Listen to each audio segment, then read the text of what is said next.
Thanks Stanford University, Stanford Data Science. All of these folks helped me and our team put this amazing program together. We share a sense of urgency to solve these problems. We know this ecosystem is moving fast and we're entering an election year. This is a moment for us to really begin to set the direction for the future when we think about responsibility and safety. AI doesn't create deception, right? It makes the deception easier. Our work in this space is critical, never been more important. And it's really amazing to see everybody here today, 150 or so of the world's experts on provenance gathered in one room.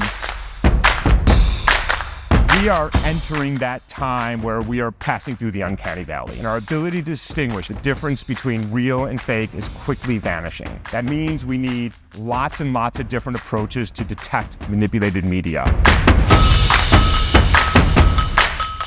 Our mission is, what is our technology? What are the problems we can solve? And that's what we're solving. We're solving the ability to give people the tools to prove what's true in the media content that they're creating so people can know what to trust.